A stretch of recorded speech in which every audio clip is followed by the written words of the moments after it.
Hello दोस्तों, कैसे हैं आप सभी। उम्मीद करती हूँ आप सभी भी बहुत अच्छे होंगे।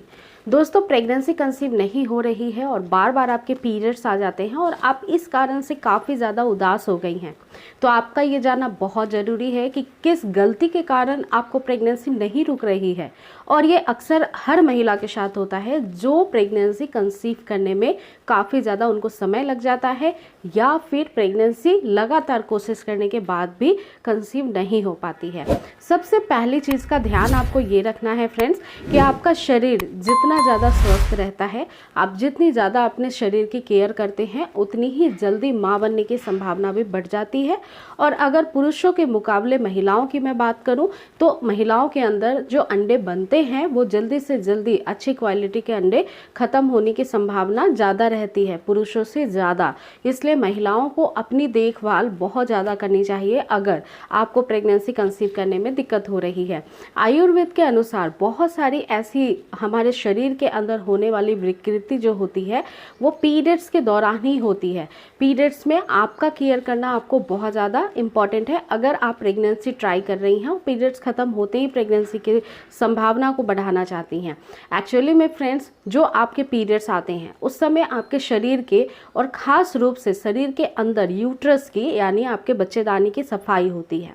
इस दौरान इस सफाई को बाधित करने का काम अगर आप हेयर वॉश कर लेती हैं फर्स्ट, सेकेंड और थर्ड डे पे तो फिर वो बाधित हो जाती है और ये जो सफाई हो रही है आपकी यूट्रस की वो फिर नहीं हो पाती है, क्योंकि शरीर का टेम्परेचर आपकी यूट्रस की क्लीनिंग में बहुत इंपॉर्टेंट होता है। जब आपको पीरियड्स आते हैं आपका शरीर का तापमान बढ़ा हुआ होता है ऑटोमेटिकली, ताकि फ्लो के साथ जितना भी कचरा है वो आपके यूट्रस से बाहर चला जाए। इस वजह से हेयर वॉश ट्रिक आपको ज़रूर फॉलो करनी चाहिए। हेयर वॉश ट्रिक के वीडियो ऑलरेडी मेरे चैनल पे आपको मिल जाएगी, जिसको आप वीडियो के प्लेलिस्ट में जाकर देख सकते हैं। मैं डिस्क्रिप्शन बॉक्स में लिंक भी दे दूंगी। आपको करीब 1 से 2 दिन या 3 दिन तक हेयर वॉश नहीं करना है पीरियड्स के दौरान, और तीसरे दिन के शाम तक या फिर चौथे दिन आप हेयर वॉश कर सकती हैं, ऐसा हमारा आयुर्वेद कहता है। इसके अलावा दूसरी बात का ध्यान रखना है, कई बार बैड हैबिट्स जो होती हैं वो हमारे फर्टिलिटी को ख़राब कर देती हैं। बैड हैबिट्स महिला और पुरुष दोनों को भी हो सकते हैं। आजकल के डेट में काफ़ी सारी महिलाएं स्मोकिंग करने लग गई हैं। बहुत सारी महिलाओं को बहुत चाय कॉफ़ी की लत रहती है।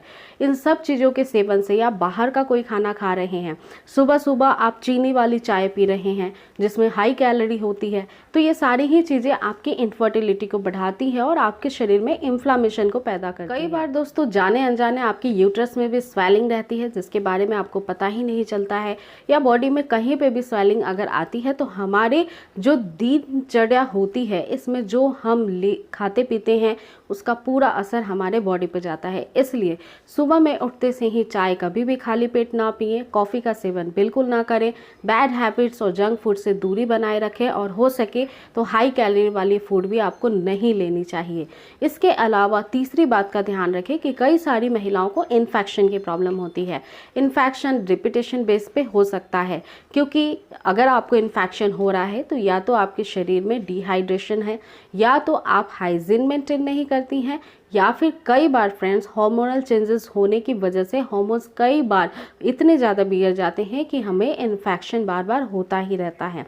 तो अगर निचले अंगों में आपको इन्फेक्शन हो रहा है, इचिंग हो रही है, संबंध बनाते समय जलन होता है, या फिर कई बार आपने देखा है संबंध बनाने के बाद आपको ब्लड के स्टेन नज़र आते हैं, इसके बाद बदबू आती है, एक तरह का ड्राइनेस रहता है बहुत ज़्यादा, या फिर एक गंदी स्मेल वाली डिस्चार्ज आती है, तो ये सभी चीज़ें इन्फेक्शन को शो करती हैं। इन्फेक्शन कई बार मोटापा बढ़ने की वजह से भी होता है और बहुत टेंशन लेने की वजह से भी होता है।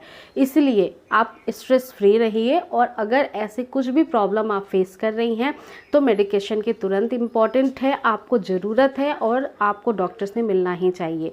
अपने हाइजीन को बरकरार रखिए, ताकि संबंध बनाने के बाद भी बहुत सारी महिलाओं को ओवरनाइट लेटे रहने की आदत हो जाती है। ये सब चीज़ नहीं करना है।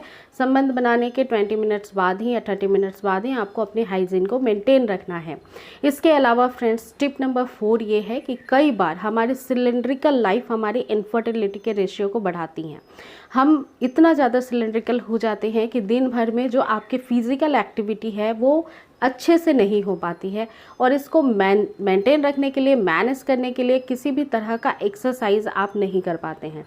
एक एक्सरसाइज जो आप अच्छे से खुशी से कर सकें, जैसे कि टहलना हो गया, साइकिल चलाना हो गया, सीढ़ियों पर उतरना चढ़ना हो गया, इस तरीके का एक एक्टिविटी ज़रूर सेलेक्ट कर ले, जिससे कि फ्रेंड्स आपकी मेटाबॉलिक रेट हाई होगी और आपको दिखाई नहीं देगा, लेकिन बॉडी के अंदर का जितना भी ऑर्गन होता है उसको ऑक्सीजनेटेड खून की सप्लाई बढ़ जाती है, जिससे वो और भी हेल्दी तरह से काम करने लगते हैं। और ख़ास रूप से आपका यूट्रस, जहाँ पे आपकी ओवरीज होती है जो कि एग को प्रोड्यूस करती है, इसीलिए एक्सरसाइज करना दी मस्ट है। करीब डेली 30 मिनट एक्सरसाइज आपको करना ही चाहिए। इसके अलावा फ्रेंड्स, कई बार ऐसा होता है कि हम जाने अनजाने थोड़ी बहुत भी अगर परेशानी हो रही है, आपके शरीर में दर्द हो रहा है या पीरियड्स का पेन हो रहा है, आप कोई भी मेडिसिन ले लेते हैं। कभी भी प्रेगनेंसी प्लान करते वक्त किसी भी तरह का मेडिसिन बिना किसी डॉक्टर से सलाह लिए हुए नहीं लेनी चाहिए, क्योंकि मेडिसिन के साइड इफ़ेक्ट भी होती है और अगर आप इनफर्टिलिटी पेशेंट है तो आपकी फर्टिलिटी को ये और भी ख़राब करती है।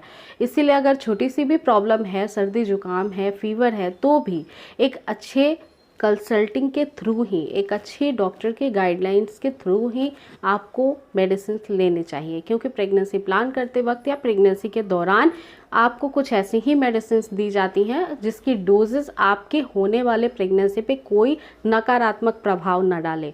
तो अगर इन छोटी छोटी बातों का आप बहुत विशेष ध्यान रखती हैं तो बहुत जल्दी प्रेगनेंसी आपको नेचुरली कंसीव हो जाएगी। जो इतना सारा टाइम लग रहा है वो टाइम नहीं लगेगा। और लास्टली आपको ये समझाना चाहूँगी कि किसी भी तरह का तनाव अगर है तो उसे दूर करने की कोशिश करें।